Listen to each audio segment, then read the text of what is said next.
forest creatures, courtiers, and dwarfs as they came out to thank the audience. "Is that the stalker?"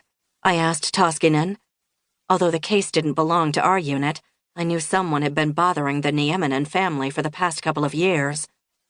The man had made repeated threats against Noora's mother and ultimately was fined for trespassing and disturbing the peace. "Yes, Vesku Terrorizing, the king of karaoke." Toskinen shrugged in frustration. The police couldn't prevent Terrorizing from coming to a public event or throwing flowers to Noora. Legally, it was just a nice gesture. Once the tiny skaters who played the dwarfs and forest creatures finally glided away, the rink was traced with dotted trails of crushed rose petals, as if blood had sprayed across the ice. "Let's pick up Celia from the dressing room, and you can get a ride home with us," Tertu said. When Yerki came around the department selling tickets to his daughter's performance, I bought 2 without a moment's hesitation, but my husband Auntie wasn't able to come. I didn't know I would be sitting rinkside with the performers' families. Everyone else from work watched the performance from the other side of the cramped arena. "I'm fine taking the bus," I said, but it was no use. Of course, getting to peek into the dressing rooms was fun. Maybe I should have joined the crowd of girls waiting for Janne Kivi's autograph. But first, I had to find the women's restroom. After arranging to meet the Toskinens outside the dressing room doors, I slipped down one of the bare, concrete hallways. There was only one women's restroom compared to 3 men's rooms, and of course it was crammed with a dozen little girls, so I decided to use the bathroom with staff only stenciled on the door. I was 7 months pregnant and a police officer after all. I was fighting with the complicated fasteners of my maternity pants when I heard the door violently flung open. Based on the footsteps, there were 2 people. "What the hell do you think you're doing?" said a furious voice, its gender difficult to determine because it was so raspy. Based on the noises, the speaker was attacking the other person. The sounds of struggle, a bang of a leg against the sink, and the crash of the trash can tipping over drowned out the response. As soon as I could get my pants back up, I would have to intervene. "Get out of my sight, I never want to see you again."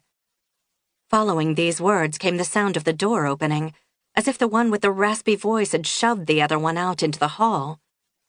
By the time I finally succeeded in getting the clasp on my pants fastened, the restroom was empty. The pile of trash on the floor and the crooked mirror on the wall proved I hadn't just been hearing things. I decided to forget the whole incident and set off weaving through the crowd to the performers' dressing rooms. Inside was total chaos, with dozens of little skaters looking for their parents and wiping off their fox whiskers, squirrel noses, and rabbit teeth. The 12-year-old girl who played Sneezy the dwarf was trying to wash her red-painted nose, and the princes, men-at-arms, were fighting with their toy swords. A woman with heavy makeup, dressed in an ankle-length fur coat, tried without success to get the children to listen to her. "Quiet, everyone!" A deep female voice suddenly bellowed with so much authority the speaker didn't really even need to raise it.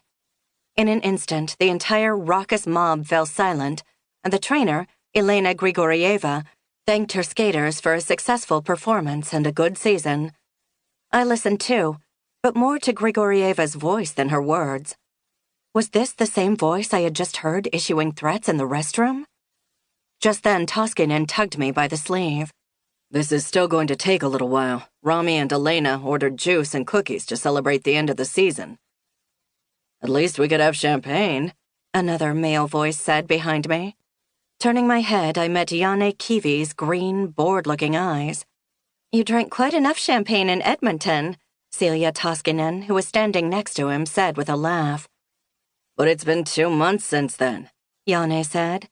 Finland's young figure skating team had done quite well in competition in Edmonton, Canada. After Mila Kayas fell ill, the Figure Skating Federation sent Celia Toskinen in her place, and she had surprised everyone by placing 12th overall. Our men's and ice dancing showings had been weaker, but Noora Nieminen and Janne Kivi's 9th place result in the pairs had been a real sensation. Finland hadn't been able to field an internationally competitive pair in decades. The Eurosport announcers had even gone so far as to float the possibility of a world championship for Noora and Janne within the next few years. "Let's go, Dad," Celia said to Toskinen.